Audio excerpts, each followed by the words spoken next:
Good evening. Welcome to the Adams Center Spring 2017 event called the Adams Center Presents.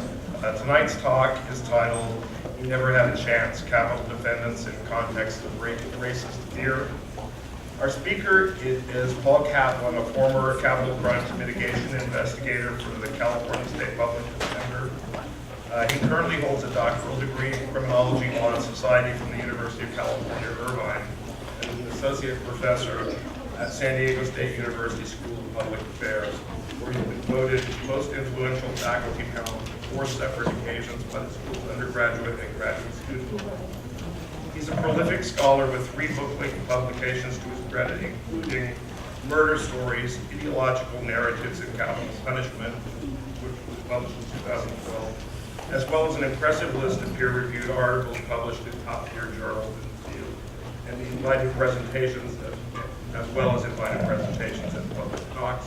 Please join me in welcoming our speaker tonight, Dr. Paul.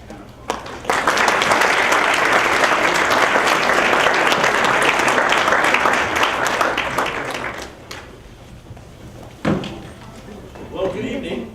Can you guys hear me? Excellent. Thank you very much to Professor Smith for the introduction.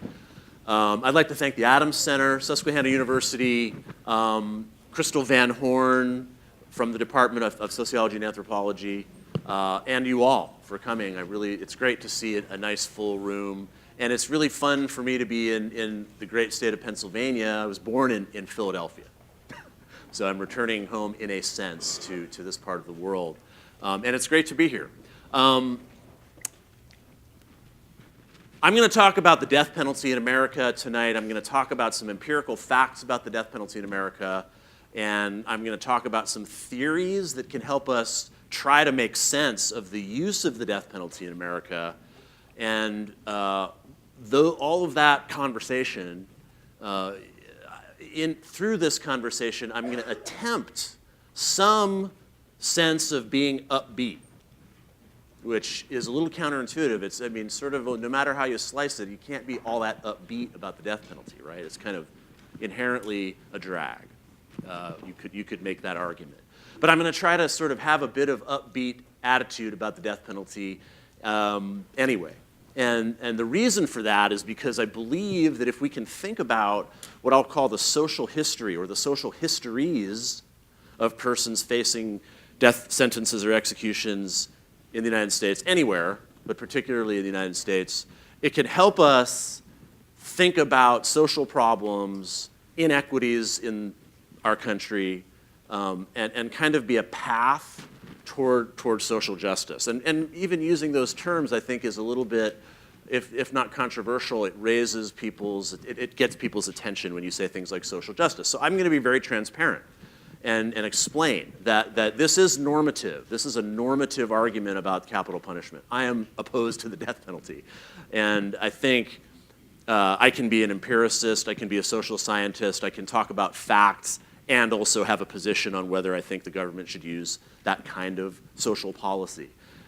My view is that if you don't have a normative position on something like the death penalty or other major sort of crime and law issues such as mass incarceration or immigration law or something like that, you're a little bit disingenuous. Most people do have a position, and many of us who study capital punishment just take the position and say, you're just going to have to kind of live with that as I discuss it.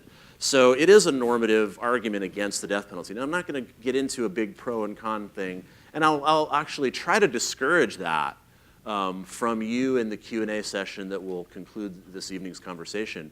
Of course, I welcome any questions, but I don't think that the pro-con death penalty argument is all that interesting. And intelligent people can disagree. And when you get down to the kind of nitty-gritty about differences in whether you think we should or should not have a death penalty, it kind of disintegrates in the face of empirical facts about the death penalty in this country because we don't use it. We don't use the death penalty in any kind of significant way compared to some other states around the world, particularly China. China uses the death penalty regularly. It's really the only country in the world that does that. But we'll get to that in a few minutes. I said I'm going to try to be upbeat, and this image that we're starting the conversation with is supposed to manifest the concept of he never had a chance. And that's a drawing of a guy called Chris Hughes. And Chris Hughes is on death row in California and is sitting there on death row. He hasn't been executed. Very few people in California have been executed, just like Pennsylvania. Hopefully you know that your state has a death penalty statute. It has a death row. If I'm right, it has 181 people on its death row. A student in class today confirmed that for me, so I think it's probably the right number. But Pennsylvania doesn't execute anybody, right? Only 3 people have been executed in this state in 40 years. In California, it's only 13 people. So Chris Hughes is sitting there on death row in California. And the upbeat thing that I'm trying to hint at here is that Chris Hughes' social history, the story of his life, is one filled with what I would call trauma, neglect, and abuse. Chris was in a family that was very abusive. His parents were very abusive. He experienced other kinds of neglect and trauma in his life. He had severe disabilities with his bone structure and his feet. He had club feet that he had to wear casts for most of his childhood and things like that. And the drawing here is a depiction of him as a saint. And the concept of thinking, and Chris Hughes killed somebody. He killed one person. He killed a woman in Monterey, California in the 1980s in the midst of a very high-octane alcohol and cocaine binge. But he did kill somebody. The image, this was drawn by his appellate attorney, my colleague at the State Public Defender's Office, called Audrey Chavez is her name, the artist. And what this image is supposed to help us think about is seeing a capital defendant as a victim, something like a saint, rather than a monster or an evil man, a person who has decided to hurt. And that's what I would call the mitigation sensibility. And my argument tonight is going to be, in addition to talking about some empirical facts of the death penalty, some theories, looking at a case study of one county in Alabama. In addition to that, I want to end with this optimistic idea that we can think about the victimness of capital defendants, and more importantly, people like them. I mean, people similar to them who aren't on death row, but are somewhere and are suffering in some way. And I'll try to make some sort of comparative comments about that as I get toward the end of the presentation. He never had a chance is a kind of a slogan, in a sense, that you hear people in capital defense use. They don't really use that phrase particularly, but it's the idea that we all have working on these cases. When you work on a case like Chris Hughes, and I'll show images of a couple other clients that I used to have, former clients of mine, when I worked on cases at the end of the talk, you just become aware that this guy didn't have there's no way this guy was going to make it. And by make it, what do I mean? Rhetorical question, whatever you want. Normalness. Not hurting people, not hurting himself, something. But these guys didn't have that chance. And that's kind of what I call the mitigation sensibility. And if are there any anthropologists in the room? You don't have to raise your hand, but if you are, you probably have an ethnographic sensibility in that you're usually, even though you're not working, you're sort of thinking like an anthropologist. And I'm going to argue that the mitigation sensibility is something we can all practice in our day-to-day lives. To sort of move towards social justice and away from punitiveness, harshness. The United States has been practicing harsh punishment, extremely harsh punishment for some decades, and there needs to be a transformation, and one way to do that is to think in this mitigation sensibility, maybe. So that's the upbeat. Now we get to the downbeat, unfortunately. Anybody have any idea who these 8 guys might be? Yes, sir. They're the Arkansas 8. They're not dead yet. Yeah, they're trying. They're trying to execute these guys. Got to talk about it. These are 8 men scheduled to be executed in Arkansas in April, on 4 days in April. The state of Arkansas has decided that it needs to execute these guys 2 a day, not 4 days in a row, but across some days during next month. Does anybody know why the state of Arkansas decided that they need to execute these guys? The drugs are expiring, that's right. Yes, good. I'm glad. I want this interaction. That makes this more fun, right? The governor of Arkansas, I think I have the quote in my notes, I hope, says, oh, I don't have it in my notes. My bad. In any case, the governor of Arkansas has declared publicly that we need to do this execution because one of the drugs, they use the term drug, which is a little bit ironic. It should be probably called chemical or poison. Poison's a little bit alarmist, but let's just call it a chemical because it isn't treating you, right? It's killing you. But one of the chemicals that they use in their lethal injection protocol in that state, the benzodiazepine, which is the kind of tranquilizer drug, it's set to expire, right? So the box of miazodam or whatever it's called, the little box that's, it's like it's going to expire at the end of April, so the governor's decided they've got to go through with the execution. That's arbitrary. Guess what? That's arbitrary. That has nothing to do with these guys' particular cases. It has nothing to do with the victims. It has nothing to do with any legal doctrines or anything like that. It's just this fact about a chemical expiring. So it's arbitrary. That's a way to think about it's an illustration of the arbitrary nature of the death penalty in America if they end up getting executed. There's a few other things to think about with these 8 characters, these 8 men, that are germane to any conversation about race and the death penalty in America. 8 guys, 4 white, 4 black. All of the victims in all of the 8 cases were white. No black victims at all.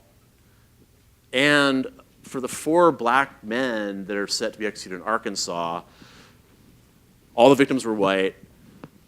One of the victims was a man. The other 3 were women. And all 3 of the murders were single victim murders, and all 4 were. But the 3 women that were killed were single victims, and they were all intrusive stranger killings. This is going to match up to my theory in a little bit. 2 of those women were rape murdered. The other was a robbery murder. Now, this is not, for those of you that know social science terminology, this is a very low N. It's only 8 people. It's only 4 black people. You can't generalize at all. There's no generalizing about this. You can't draw any broad conclusions from it. What you can say, though, is that if there's a theory of death penalty activity, which I'm going to delineate for you in a little bit, that tells us that we're more likely to execute people of color, men of color, when they kill white people, and that the crime is a stranger crime, then this fits that exactly, actually. It fits the theory exactly. And it's another way to understand the arbitrariness of the use of the death penalty in America because, as I've said to people in some classes while I've been visiting the university yesterday and today, there are plenty of contract killers who killed several people or something like that that aren't on death rows, that got a something to life kind of sentence, so that there's a kind of an inequity that's very obvious when you look at somebody who's going to be executed for a single victim murder compared to somebody who wrote a contract to kill 5 people or something like that and didn't get a death sentence. So Arkansas is in the news because of what they're planning to do, and it's a way to think about the arbitrariness of capital punishment. So there's my overview. I'm going to talk about some empirical facts of the death penalty. Not going to really review any theories. I am going to tell you about what I think is the most relevant or sort of the best theory of death penalty activity in America today, what we would call localism or racist localism. And then we're going to look at one county that is fairly high death penalty active. And then a little quick look at the mitigation sensibility of this concept, and a conclusion by just referring to what's been going on with death penalty activity in the new era of government, which we're all living in right now, a new governmental regime that exists in the country, and there's some activity related to the death penalty about that. So it's necessary always to do a little bit of kind of overview. This is just a depiction, a chart of death penalty use, executions. Historically, you can see it peaked in the 30s. That's going back to colonial times. And those are decades. Those are not by year, but the peak was in the 1930s. How do we measure death penalty activity? It's a complicated question. It's an empirically difficult question to get your head around because of this. Because of the arbitrariness of death sentencing and execution, those 2 things are hard. They're relatively easy to measure, but they may not be that valid of activity. charging is probably the most valid measure of death penalty attitude because it reflects the prosecutor's decision to charge at the time, which in theory should reflect the community sentiment at least to some degree. It's almost impossible to measure charging. You could try to do a case study of one county, even that's very difficult. So we really do not know how much this county or that county or this state even charges people with a capital crime. So charging is really hard to understand. There are some counties where somebody's done it and figured it out. Maricopa County, which is Phoenix, some defense attorneys there were able to track capital charges, and you can see that during 8 years there were something close to 200 people charged with a capital crime. But just looking at that little bullet point list, you can see how few of those charges turn into sentences or executions. So there's a huge gap between charging, sentencing, and execution. All of this is to say the empirical picture of understanding what we would call death penalty activity is murky. It's a little bit hard to know. Sentencing is obviously easier to understand because there they are. They're sentenced. They're sitting on a death row somewhere. And that's sometimes how we measure death penalty activity because it's doable. You can see it. Okay, Pennsylvania has 181 people on death row, so it's a relatively death penalty active state because it has sentenced that many people, plus some more who dropped off of death row, died, the 3 guys that were executed. But you can get some sense of activity just by looking at sentences. And then this just gives us sentences by year. You can see the curve kind of peaking in the 90s, in what we would call the contemporary era, the last 4 decades of the death penalty in America. You can see it's gone down. An important point that, in a sense, undermines any study of the death penalty is to just know that the difference in sentencing between the 90s and the 2000s, it's almost half or something like that, but the overall number is pretty low in the first place.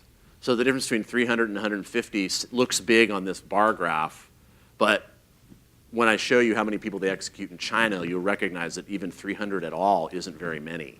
So the difference between 300 and 150, although looks kind of big, maybe isn't all that big. Executions. This is typically how we really measure death penalty activity. And we're going to look at some counties that use the death penalty somewhat and think of those as high death penalty active. We don't have much choice. That's really the best way to do it. It's not very good in an important sense, though, because we don't execute very many people, right? Last year, these states only executed that many. Texas, the famed, what do you guys think of when you think of the capital punishment in Texas? What's in your mind? Some guy with a Gatling gun mowing down people, right? I mean, you're just envisioning this execution carnival. And even in Texas, it's not like that. It just isn't like that. They do execute some people in Texas, and when you compare Texas to Pennsylvania, it seems like it's a lot. It isn't that many people. Don't get me wrong. It's for those guys, it matters quite a lot, right? And their families and the victims' families. But it isn't a huge number. In the last 40 years, contemporary, the biggest year I think was 98 or 99. I think it's 99. With 98 executions across the country. If you looked at in 1999, or let's say 10 years before 1999, 1989, because maybe there's a 10-year gap between homicides and executions. If you looked at the number of homicides that happened in America in 1989, what do you think that number might be like, roughly, ballpark? Anybody have any clue? Criminologists in the room. Could have been 20,000, 25,000. I think the peak year in this country was about 25,000 homicides across the country. Last year it was like 15 or 14 or something like that. But if you have 25,000 homicides in 1998 and then in 89 and then in 99 you execute 100 people, how much does that execution have to do with homicides in the country? A donut. 0. Nothing. Has nothing to do with it. So even our biggest year really doesn't have any connection to violent crime in America. It's so arbitrary. You can see here various outcomes. There's far more reversals than there are executions. That speaks for itself. The race picture, those numbers are not that easy to read. I'm not that good at making pie charts in PowerPoint, so sorry about that. I wish I was a little better. But the orange one is white, the blue is black, and the gray is Hispanic. And these are people that are condemned. It's disproportionate to population, right? This is the race story that we're so familiar with, or you're probably familiar with. And if you're not familiar with it, you should be. That we condemn people disproportionately across races. We also execute disproportionately. So if the percentage of executions is 34% African American, the population is about 13, so it's less than half. So this is disproportionate, right? Victims, the vast majority of victims in capital cases, in other words, where the guy killed somebody and gets executed, the victim in most of those cases is a white person. And this has, for a long time, been the measure of what we would call the race effect, where we overvalue white lives over black lives when we think about who we execute, but based on the victims of the crimes. Oops, that was not what I wanted to do. Good. Just before I do the minor comparative point about China, I've had debates with people about the death penalty, and they've said to me, you know what? This execution data seems to reflect violent crime data. In other words, of the people undertaking violent crime, the pie chart looks more like this, they argue. So therefore, the execution pie chart is fine because there's more black people committing murder. This is the argument they make, not my argument. I've always responded to that argument by saying that means that the thing to do is not to say we should execute them, but figure out why there's more crime in black communities. That's the way to think about that, not in terms of, well, we need to do punishment for these people.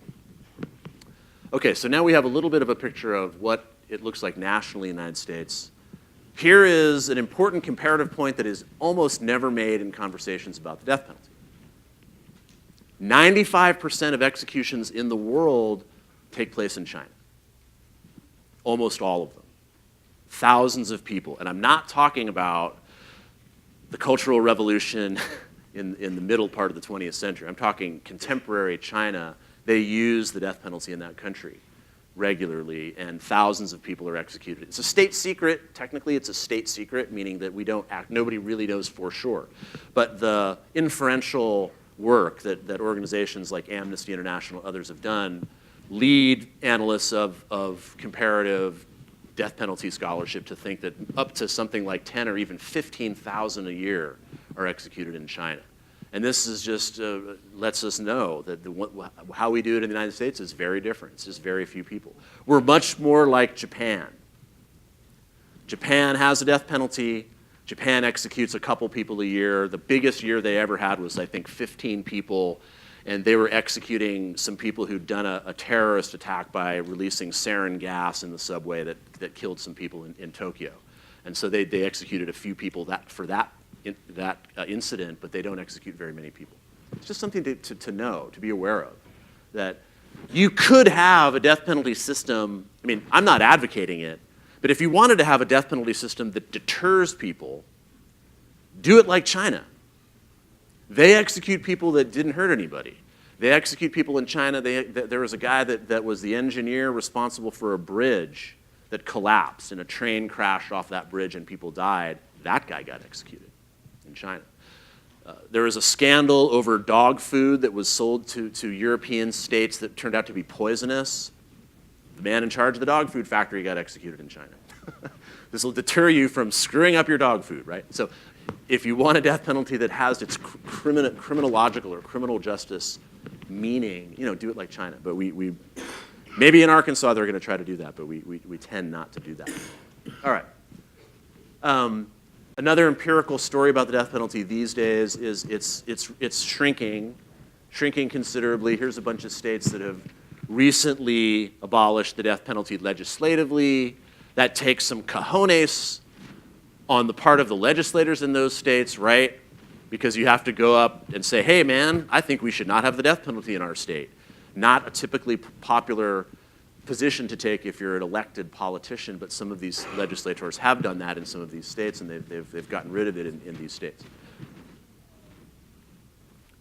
The court has shrunken the use or narrowed the use of the death penalty in various ways. These are just three really well-known cases that address age, a Sixth Amendment argument that you have to have jurors making the decision, and then also mental capacity. So famously, in Arkansas, by the way, there's a famous execution of a guy called Ricky Ray Rector in the 90s that then governor and I think presidential candidate Bill Clinton presided over the execution of Ricky Ray in Arkansas. And Ricky Ray got his last meal, enjoyed his last meal, but he wanted to save the cake or pie for after the execution. Ricky Ray thought he was going to come back after the execution and enjoy his pie. He didn't understand what was going on, and then Arkansas went ahead and executed Ricky Ray Rector. We don't do that anymore, at least in theory. There are there's a guy in Texas death row who's about to get executed, and the state was trying to use an outdated measure of IQ, I think. The U.S. Supreme Court has said that no, we don't do that. We're going to only execute people who are sane. It's all kinds of contradictions and bizarreness to that if you're schizophrenic and you're actually floridly psychotic, they'll send you to the state hospital and treat you for it and then execute you. So that's a little bit strange, but they do things like that too. All right, where do we see the death penalty? A bunch of states have gotten rid of it. One way of thinking about death penalty activity is just to look at the death rows. I'm going to say that's probably not the best measure, but it's one. And by that measure, looky here, Pennsylvania pops up. That's the wrong number. That was the number that I had when I was looking this up a week ago, making these slides. I learned today it's 181. Doesn't make any difference. It's between 150 and 200 people. California has like 780 or whatever it is at this point on death row. Now, which two states on that list stand out to you as different than the other three? Yeah, Pennsylvania and California, right? Those are a northeastern state and a west coast state. Those states don't execute anybody. Florida, Texas, and Alabama go ahead and do. And this is with the caveat that the differences aren't that big, but by American standards, they're very big differences, right? So that's one way of measuring it is through sentencing. Execution's probably a better measure, even though it's very arbitrary. California and Pennsylvania fall out of that list all of a sudden because they just never execute anybody. But these numbers are from the last 40 years, and you can see Texas and Oklahoma. Texas is really the big daddy. It's kind of the China of America in a sense. And you can see the list there. I cheated and I put up 7 states because we're going to talk about Alabama in a minute. So that's why I have 7, not 5. Regionalism is really, really important, and what I'll get to in just a sec is that it's more than regionalism, it's localism, but the regional picture is an important part of the story. This map picture is a little bit misleading because it kind of looks like those dots represent counties in the states, but they do not. It's just a raw number of executions in those particular states, right? And you can see where it clusters, right? It's the Bible Belt is where people get executed in this country. A little bit in Arizona. Totally misleading to have California have that cluster of 13 there. Makes it look like they're happening from San Francisco County or something. That is where San Quentin is, by the way, and that's where people are executed, but none of the cases are from San Francisco. They're all from LA and San Bernardino and places like that. Here's where it gets kind of interesting. We get really local. Counties. And our theory of localism that I'm going to start talking about in just a sec says that the real truth about the death penalty in America is that it is very localized. It isn't really state by state, but county by county. So, states like Texas, there are parts of Texas where they don't have anything to do with the death penalty. There are counties in Texas where they haven't executed anybody in 40 years, even though they've had plenty of homicides, or some homicides from those counties. All those southern states have places like that. These counties account for a large bulk of this is sentences here, death rows. And let's look at the execution picture. That's actually better. Executions. These guys account for like all of the executions in the country. It's just a little scattering of counties around the South for the most part, or actually, in this case, Texas and Oklahoma with Maricopa County thrown in for fun, where all of the activity takes place. And as you can see, it's these parts of Texas, Oklahoma, that account for like almost all of the executions in this country. And so it's very, very, very localized. It's only happening here. If you remove Texas from the picture, you get a few more. I wanted to have this because we get good old Jefferson County, which is the county I'm going to talk about in just a sec. Oklahoma County is fairly significant with 38. That's just about one a year, right? Over 40 years, 38. But these other ones, it does kind of illuminate how infrequently even the really heavy-hitting counties use the death penalty. If, Charleston, South Carolina is what we would call a high death penalty active state by executions, it's still only executed 8 people in 40 years. It's not very many. By American standards, it's a lot. Okay, so we have theories of this. There's a bunch of scholars who are interested in why places are death penalty active, and in one way, one important point that some of us have made is that the death penalty is entirely symbolic. It has no relevance to criminal justice. It has no relevance to deterrence or anything like that. If it did, you'd have to be like China and execute a whole bunch of people. It's just a symbolic thing. And Justice Stevens has actually written that that is not a legitimate purpose for a death penalty. Symbolism is no good. We don't do other social policies for symbolism for the most part, maybe a little bit, but not really. You don't do things like build a highway for symbolism. Maybe you kind of do if you're a lame politician, but you're not supposed to, right? It's supposed to have a purpose. And Justice Stevens says that this isn't a good purpose for the death penalty, to have some kind of symbolic power for a very, very small group of victims' family or something like that. Other theories kind of get into the ideological, is America a frontier country? Are we full of individualists? Are we committed to laissez-faire politics? There's all these reasons that people have written about, me included. And the one that's really kind of has a lot of relevance these days and is being talked about among death penalty scholars is this concept of racist localism. And it's a theory that we think can explain most of the facts about the death penalty in America.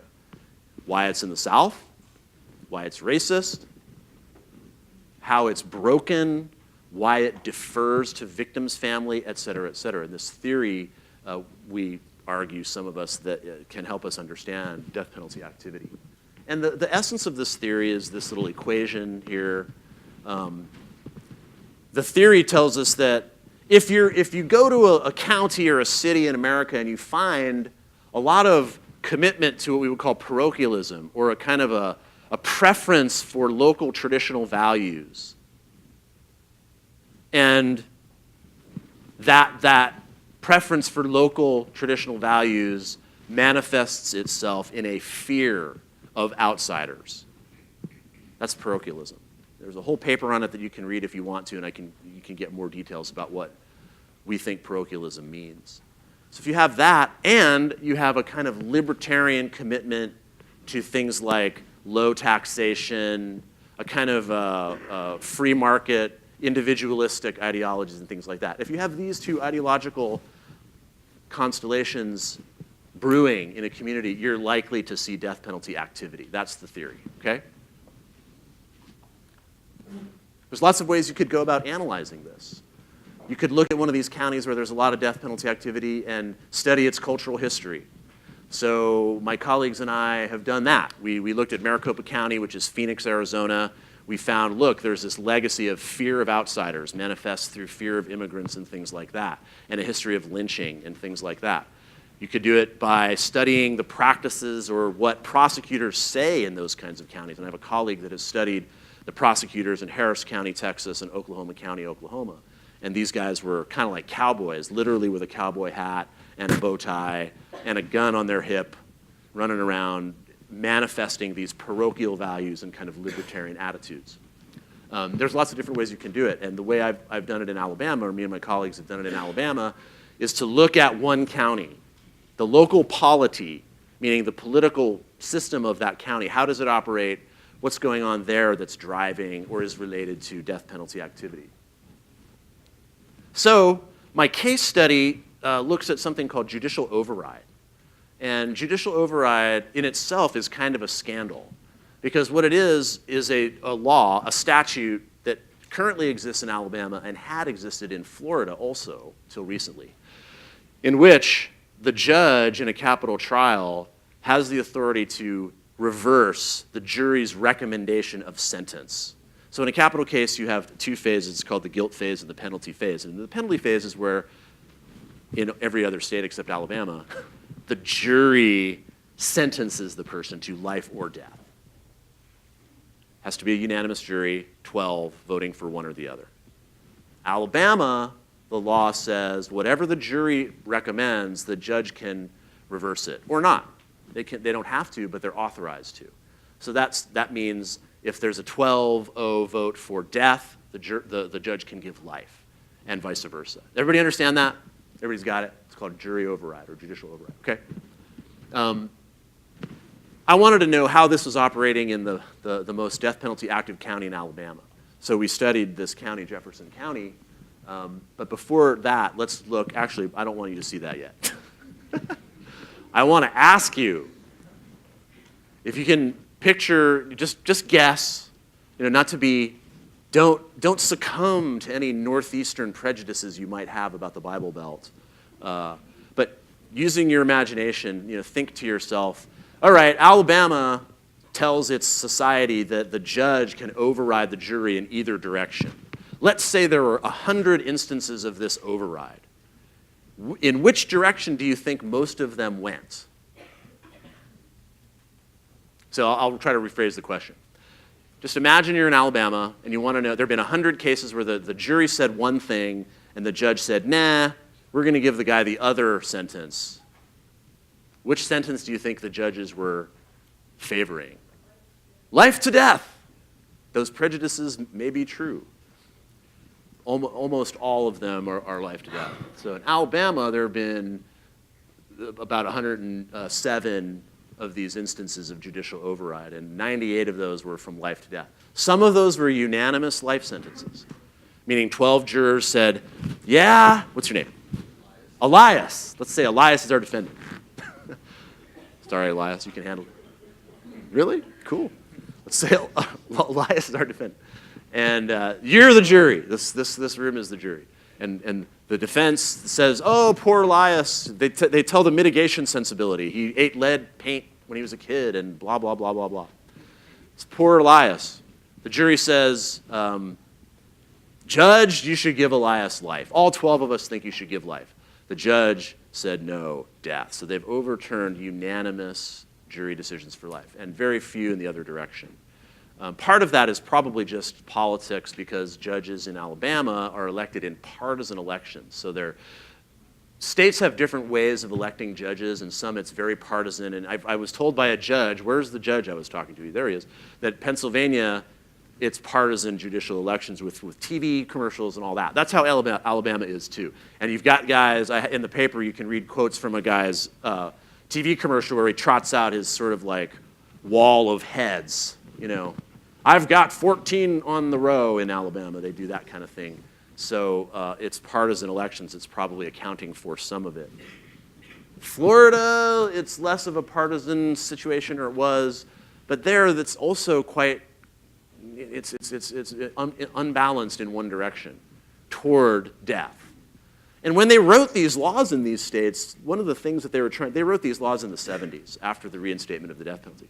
One of the things that the advocates of this override principle were arguing was that actually this would enable judges to be merciful, right? It was saying, shit, all these idiots on juries are going to sentence everybody to death. We better let the judge cool them out. And it was like literally the opposite of that is what took place in reality. In my research on override, I've read all of the override orders from both states, me and my colleagues. And we have a different paper that's not about Jefferson County, it's about all of these override orders. And we found all this stuff that was very localist, very parochial, very like, screw you, cosmopolitan people. This is how we do in Broward County, or this is how we do in Miami County, or whatever it may be, Dade County. That's how we roll. I mean, I'm using silly little vernacular to express the idea of parochialism, but you see it in these various forms. There's a lot of what we call overweighing of aggravation and underweighing of mitigation. Remember, mitigation evidence is brought into a trial through an expert, and that expert is some egghead like me, or whatever, a university professor coming in with their PhD or their MD, or they're a psychiatrist, telling the jury what the jury should do. That's the parochial response to it, is what I'm mimicking right there, right? Like, we don't need these experts telling us this kind of stuff. We have our common sense. And that's a way that aggravation gets overweighted, mitigation gets negated or sort of like neglected in these cases. The race picture of these 107 override cases is like half and half black-white for the defendants. Guess what? That's disproportionate. Yes, it's a small n, right? The results are somewhat arbitrary, so you can't generalize. You can't make a causal claim. You know what I'm saying? You that have had methods classes in social science, you can't make a causal claim. But you can say this. It is empirically the case that it's disproportionately black of people that were overridden to death. Lots and lots more white folks in these cases, so that race effect of victims shows up again in the overrides. And the victim pie chart looks pretty similar to the demographics of the state. So the victims, it sort of reflects the demographics of the state, but not the defendants. All right, let's look at a county. So remember, from a little while ago, this county, this is where Birmingham, Alabama is, biggest city in Alabama. And it's one of the counties that we identify as high death penalty active, because it has some executions, it has some sentences, it has some charges. It leads Alabama in all of these characteristics. It's one of the top 15 death penalty counties in the country if you take Texas out. It's the top county in Alabama. Why is that in italics, that last bullet point, do you think? Good question, or good theory. Not really, because that's a statewide thing, but excellent idea. Yes?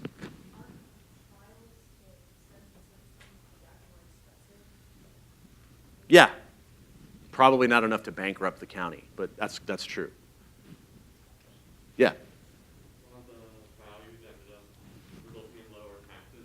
My man, did you read the article? He's just smart. What's your name? Brett. Brett? Yeah. Were you in the class the other day? Yeah. Oh, cool. I already know him. Smart guy. Yeah, that's why I have it italicized, is because one of the aspects of libertarianism is low taxes. And Birmingham, or Jefferson County was the largest public bankruptcy in the country until Detroit declared bankruptcy a couple of years later. It was the largest bankruptcy in the country until Detroit. Now this is, again, you can't make a causal claim. You can't say that proves that that's why they have the death penalty. But the theory of libertarianism tells us this. If you have low taxes, right? Low taxes means it's a little bit harder to provide support in the form of policing and investigations. So there's probably a higher crime rate, probably a higher violent crime rate. Then, when a murder happens, in order to sort of compensate for the lack of services of police protection and the relatively high crime rate, sometimes they kind of throw their little bit of resources into a capital case. That's the sort of the theory of why libertarianism probably drives death penalty activity a bit. All right, I want to kind of continue so I don't take too much time. Just a few more minutes, maybe 5 or 10 more minutes, and then we'll have some questions. In Jefferson County, my team analyzed only 14 cases of override. There are a couple more that we weren't able to obtain for some reason. But here's the little demographic depiction of it. I'm less impressed with just the race demographics, except here's a part that I think is important to note. There were no white to black murders. It's probable that in that county, I don't know this. I actually tried to find out and I wasn't able to easily. In the last, however, 40 years, have there been any white to black capital murders? In other words, has a white person killed a black person and then committed a felony while they did it or aggravated it in some way? Maybe, maybe not. They're not, it doesn't show up here. So that tells me that that person probably wasn't either overridden or charged with capital murder. I don't know the answer to it. But there's none of those show up in this data, these data. And then almost all of the judges are verifiably white. And by the way, in one of these cases, we couldn't get the race of the jurors. That's actually rather hard to get. That's not, when you fill out your jury questionnaire, which does become public record, guess what? They don't ask you your race.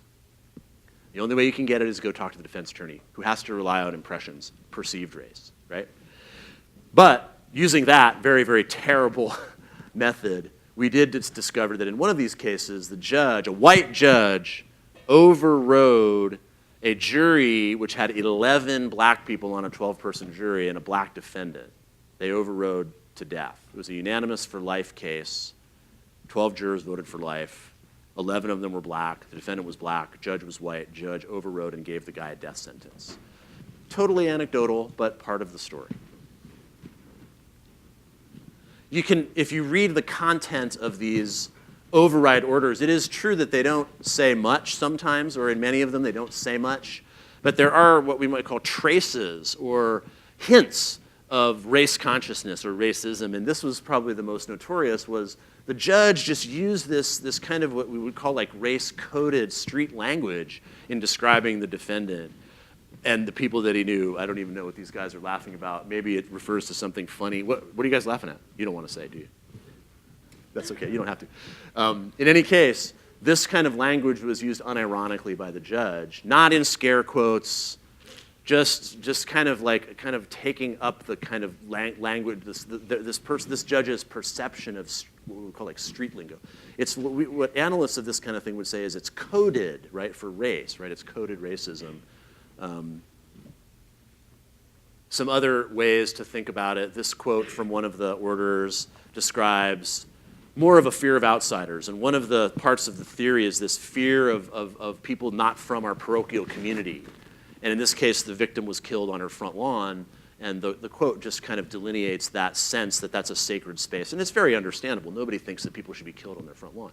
But it's evidence of a sense of fear, an elevated sense of intrusion. I don't even know if it's an elevated sense, but a fear of intrusion that is different in stranger homicides than in intimate homicides. Localism, the parochial nature of localism rejects scientific knowledge, and I referred to that before about the pointy-headed professor coming in and giving evidence. Lots of rejection of mitigation for no real good reason except the sense that the judge didn't think it mattered. This particular case was a black defendant. There was a lot of mitigation evidence, and the judge just negated it and said it doesn't matter. It's outweighed by the aggravation. And then the last point from this little case study is just a sort of an analytic point. Which, we argue in the paper that a part of a libertarian and parochial attitude is a sort of distrust of the state or distrust of government. You guys see that as libertarian, I assume. If you think about what libertarianism is, it's kind of a rejection of the state or a resistance to state power or something like that. It seems weird when it's a judge because the judge is the state. So in override, it is the state doing it, and it's something. That's the reason I first got interested in this, because I was like, wait a minute, this is against the theory, because this is the state overriding the population. But if you kind of drill down into this phenomenon, what you really see is judges rejecting the common sense of the community for a privileged sense of their own knowledge, probably as connected to electoral politics. So it's just a particular version of democracy that works for them, as opposed to a juror-focused kind of democracy. Like I said, when you're overriding a jury of 11 black people, one white person who recommended sentencing a black defendant to life, you're telling them they don't know what they're talking about. Okay, mitigation sensibility, rather than kind of rehearse the whole theory, I'll just say that what it's about is recognizing people like capital defendants, literally capital defendants, and people like them as partially produced by levels of influence beyond their own decision making. In other words, it matters, the social context in which they grew up matters, their life history, their social history, their political, the effects of politics on their lives matter as much as their individual decision making. And usually this is understood in terms of their psychiatric or psychological profile, PTSD, other manifestations of neglect and abuse. And I'll illustrate it by looking at some pictures of capital defendants of cases that I worked on. This guy's name is Donald Griffin, and he grew up in rural Central California, which is as rural and backwards in a sense as anywhere in the world. If you go out in the sticks in the raisin vineyards near Fresno, California, it's hardcore. And it's only however many hours to Los Angeles or San Francisco, but there's dirt floors in people's houses and things like that. That's where he grew up. He grew up in a very, very sick family. He was neglected. He was hideously abused. The kind of just whatever horror movie you've seen where somebody's tortured, just imagine that happening to a little kid, and that's what happened to Don Griffin. Really bad abuse and neglect. And he ended up killing one person, but I know this guy as Donnie. I don't know him as Griffin. I don't know him as C23900. I know him as Donnie. Go see him at San Quentin. Hi, Donnie. That's a kind of a simplistic way to think about what I'm calling the mitigation sensibility. It's to know that Don Griffin, Donnie, is the product of, his life is the consequence of a lot of distress that we are implicated in, believe it or not. We don't want to think about it, but we are, on some level, implicated in the distress that this person experienced. Another one, you raising your hand? No. Oh, no problem. This is Horace Kelly. Don't have a nickname for him. We just call him Horace. Horace is also on death row in California, and Horace killed several people in a really very tragic, horrible series of murders. His abuse was even worse than Don Griffin's. It's just, I don't even want to try to go through it, but it was intensely profound abuse that Horace experienced at the hands of his mother. His sister murdered his father in his home. His sister burned their house down. He was submerged in boiling water while his mother screamed Pentecostal prayers over his head, things like that. He was put in a crate and left in the crate for hours and hours and hours. Just you can't even imagine how bad it is. And so I know Horace as Horace. And the mitigation sensibility is the idea that we can all, if not know capital defendants, think about when we're afraid of somebody that there's probably some kind of story there. And what I'm doing in my research now is trying, and this is the big controversial leap, is trying to understand terrorism through the lens of the mitigation sensibility, and that'll be the next time I give a talk, not tonight. Let me finish with returning to our Arkansas, the facts about what are going on in Arkansas, what's happening in Arkansas, reminding us of this, and just a quick list of what's going on in some states now. It's all circa 2017. This is a list of, I think, 16 states that either are trying to reintroduce, and by the way, there are states, including some of these, that have countervailing legislation proposed. So that's the transparency piece. Let me say it again. These are all pro-death penalty. This is all pro-death penalty agitation taking place in some states across the country.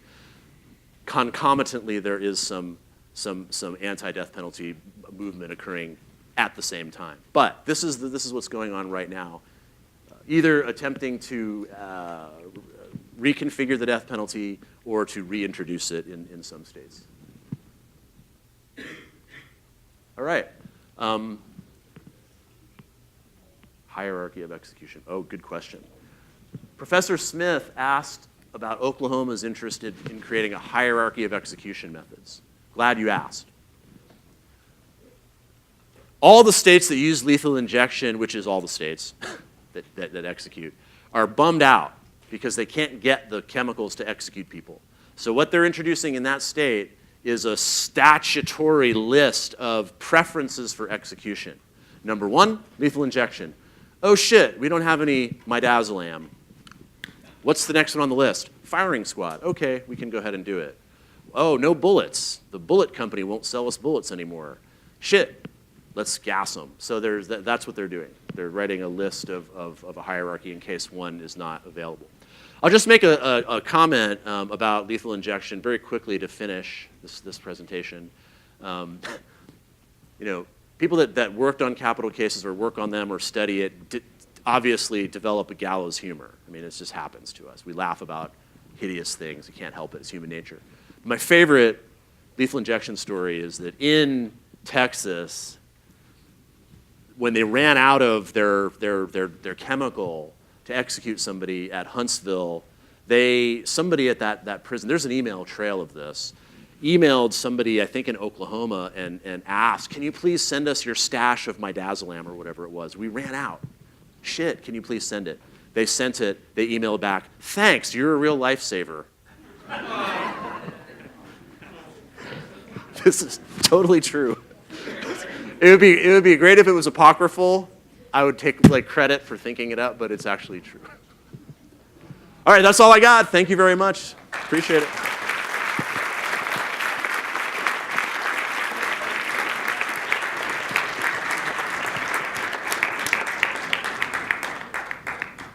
So obviously we have some time for questions or comments. I'm all ears. So yes, sir. Comment on what happens to inmates if they're given a life sentence versus the death penalty. How does that affect their time in prison from your perspective? Good How question. are they treated and how that differs? If they're never guilty, so they've been the death penalty, but they're never actually executed. How does their life differ from other inmates just getting a Good question. There are significant differences. So I think the question is, what is the experience of being on a death row rather than doing an LWOP, life without parole, in prison? Especially if the death sentence is almost certainly not going to result in your execution. Well, the quick answer is that people on death row have it better in terms of the material conditions. Now, I don't know that they have it better psychologically. There's people that develop all kinds of trauma and distress while they're on death row. But materially, meaning what are their conditions like? They're typically significantly better. Usually they're single-celled. Usually they're on, if they're on a death row, it's usually a segregated part of the prison. The yards are very secure.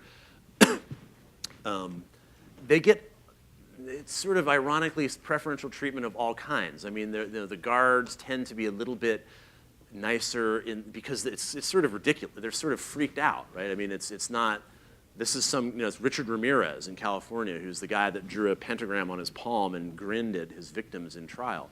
It's people like that they're dealing with. So there's a sort of almost a celebrity thing going on. They all have appellate attorneys working on their cases who visit them and are very dedicated to them, that put money on their books.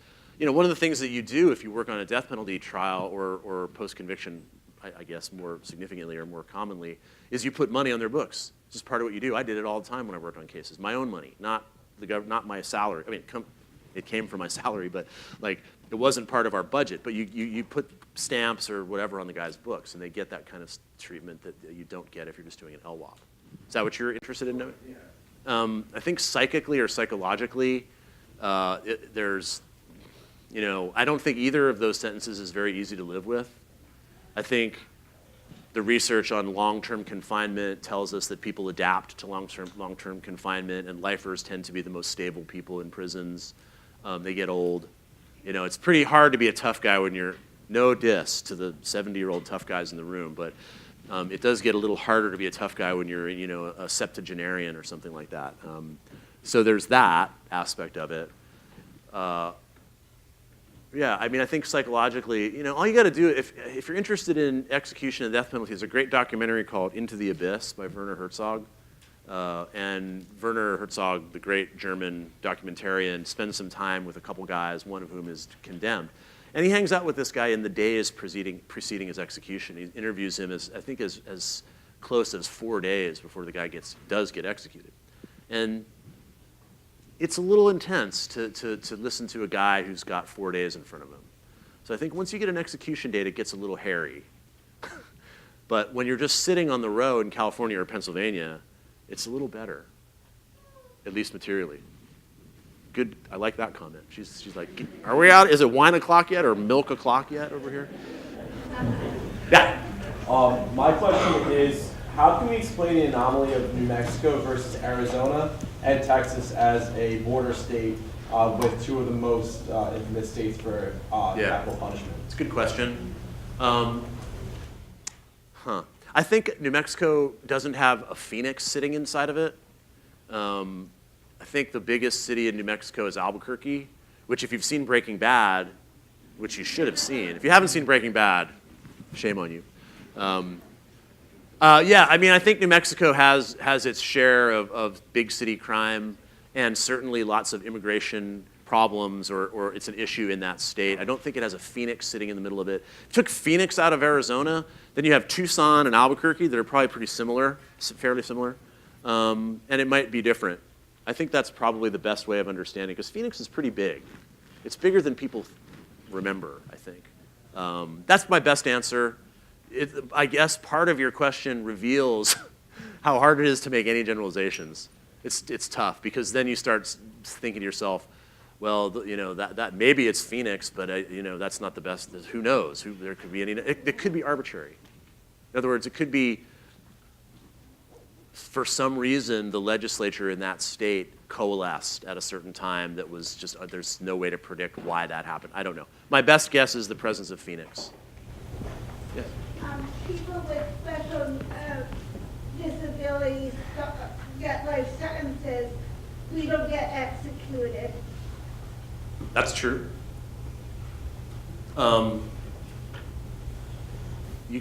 The court has said that basically the way that is understood in the court system is IQ, which is not the best measure. I mean, it's a measure.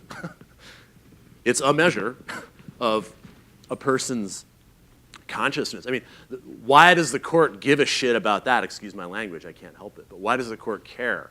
Well, even a Justice Roberts or Alito, those guys are sometimes perceived to be fire-breathing conservatives. I mean, they don't want to be executing people that don't understand why they're being executed. Even those guys don't want that.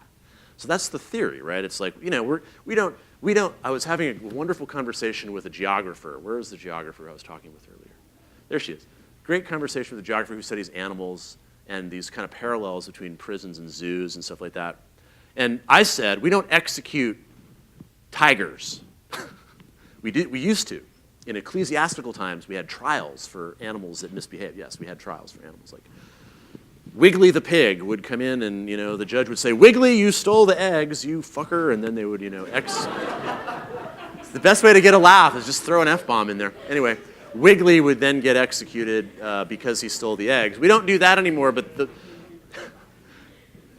reason I mention it is that not to, in any sense, draw a comparison between people with disabilities and animals, but if you have intellectual disability that means that you do not understand the concept of punishment, the reason for it, we don't want to execute people like that. So that's the theory of the law. Likewise, if you're epileptic or you have Parkinson's syndrome, and Michael and I are having breakfast, and I have Parkinson's syndrome, and I'm slicing my steak and eggs, and I have a seizure and stab him in the throat. Well, we don't execute me for doing that because I didn't intend to hurt him. It was an involuntary thing. And you only execute people who understand why they're being executed. This is why I have difficulty with you talking about them overturning the mitigating circumstances. Oh, yeah. Because I really do think the people who've been raised by Yeah. some of your Oh, for sure. don't understand. Me too. That's the Guess what? Me too. Perfectly acceptable. Absolutely, and that one. No, you're absolutely right, and I think what you're getting at there is the very limited and bad way that the court understands human knowledge and human behavior. Look, even people that have their shit together do stuff because of their life story. You know, people do all kind. They eat too many cheeseburgers, whatever it is. You know, people do stuff based on childhood trauma or something like that, and it's just capital defendants or people like them. Here's something I've always said, and I saw your hand. I'll get to you in a sec. What I've always said about mitigation and mitigation knowledge about it, because here's what prosecutors always say when you present them with this. They say, well, Don Griffin's brother was just like him, and he didn't hurt anybody. Therefore, we should execute him. But I'll say, guess what? His brother is a homeless alcoholic who sleeps under a bridge and eats thrown away, bread. No, he didn't hurt anybody, but he's super messed up. And people who have, it isn't deterministic. It's not like everybody gets some bad consequence, but many of the people, the brothers and sisters of people that were seriously traumatized and ended up killing somebody, are just super messed up in some other way. They just didn't end up hurting anybody. I've never seen Breaking Bad, but I did spend the first 30 years of my life growing up in Oklahoma and Texas, or not Oklahoma, Texas, Oklahoma and Arkansas. And when I saw and in fact the map here, as it describes the Bible Belt, I had expected to hear some relationship between that particular flavor of fundamentalist Christianity and the death penalty. Okay, that's a comment, and I think I sense a question in the comment. Part of the kind of constellation of parochial values includes religious belief. In other words, one of the problems with doing these kinds of presentations is you can't break down every bit of the story. There's a whole the paper that I didn't write, but my colleague wrote, Jim Liebman, a law professor, and his student wrote the paper that describes parochialism and libertarianism. It's like 100 pages. And it has this whole part about religious belief as part of the parochial thing. And so that's part of it, that Christian belief in being a Christian is part of this understanding of parochialism. In other words, the prosecutors, the jurors, people in places like Harris County tend to be not just religious, but you're right, Christian, like some form of hardcore Christianity. Not the light, fluffy. What is Lutheranism? Kind of light and fluffy or something? I don't know. I'm not a religious person. What's that? It varies. So there's some fire and brimstone Lutherans. Okay, I don't know, but it's an evangelical or fundamentalist kind. By the way, there is correlation. I showed you China. I also showed you Saudi Arabia and Iran. And those two are the big daddies of the Islamic world in an important sense, because one of them, this is super overgeneralizing, right? But if you just look at geopolitics in that part of the world, you've got Sunni and Shia kind of represented in these two states that sort of call the shots in that part of the world in many ways. Those states execute people. Not like China, because nobody does, but, and it's also a state secret in those countries too, but it could be 400 or 500 people a year, a few. And that's correlated at least, if not cause. It's correlated, not cause, but there's a religiousness and execution move in the same direction. Yeah. I'm wondering, when you sort of think about what happened in Nebraska a couple years ago, where the death penalty was overturned by Republican-controlled legislature, there was this really interesting coalition, and this is how I read it, of largely Republican folks that looked at it as being inefficient, together with the sort of Christian compassion argument, and then uniting with liberals, or what liberals actually exist, right? Yeah. To do this. Joe and John Right. in Nebraska. And I think It's probably women. Mary. At that point about possibly seeing a sort of cultural turn, or at least a political turn surrounding this question. But that's pretty much gone now. I don't know if that was really true to begin with. Right. It's a great question. So, yeah, I do not know the nitty-gritty of the political machinations that happened in Nebraska, but I understand the question. And, I said we shouldn't debate the merits of the death penalty, and I don't want to. But what I will say is that what used to be the conversation used to be a kind of moral conversation. It was about morals for a while, you know, for a few hundred years. Benjamin Rush, one of the signatories of the Declaration of Independence, was an abolitionist. So we've been talking about it in a moral sense for a while. Then it kind of moved to race and inequality and stuff like that in the 60s. And then in the 90s, it was innocence. And we still talk about innocence.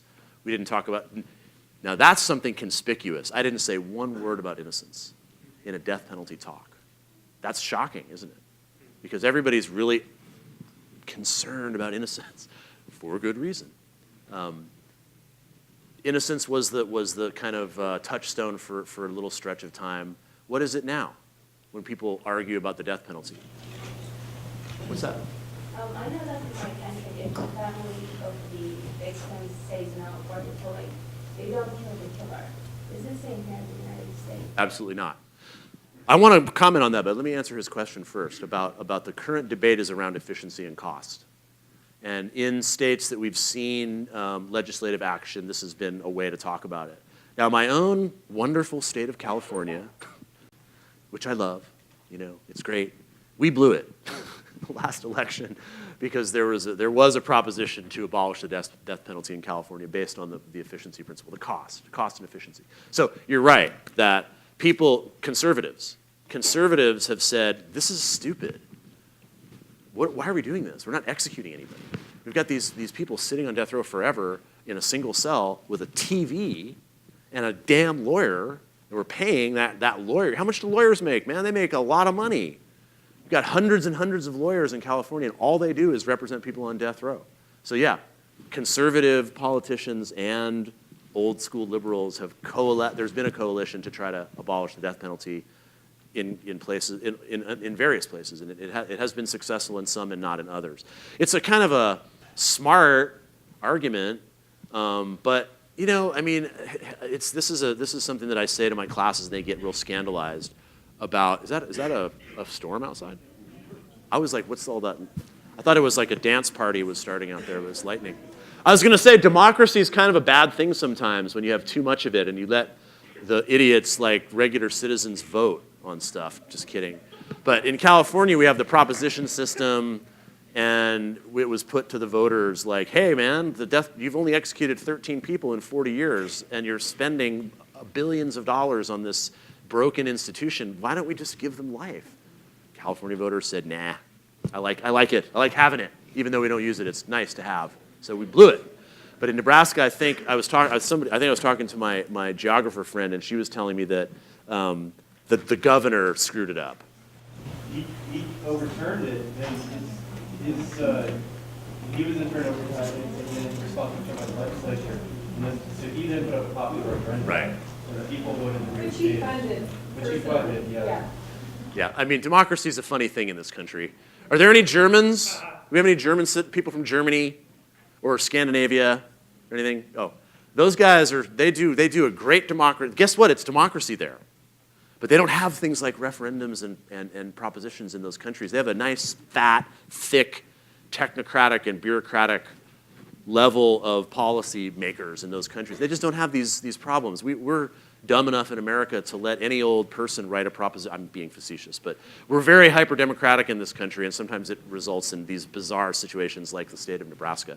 I do want to cover your point, and we may be winding down, but I do want to comment on your point that, and I know very little about Sharia law or Islamic law, but I think I know a little bit about it, and my understanding, I have a Lebanese friend I've talked to about this a little bit.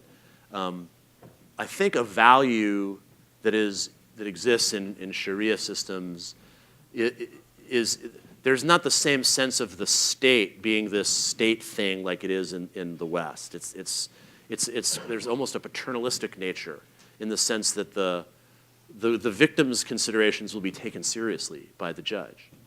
And in this country, the victim has no say at all. And people are sometimes quick to be critical of Sharia, people in the West, to be critical of Sharia systems because they don't understand it. But they work for those communities. They tend to work well for those communities. Yeah, we don't do that here. If it is true that it is the prosecutor's discretion, it is up to the discretion of the prosecutor. If I'm the prosecutor, it's my call. And prosecutors will listen to victims' families sometimes, but they are under no obligation to take those wishes into consideration at all. Yeah, just kind of quick question about, when you're reflecting the data on the official override, Yeah.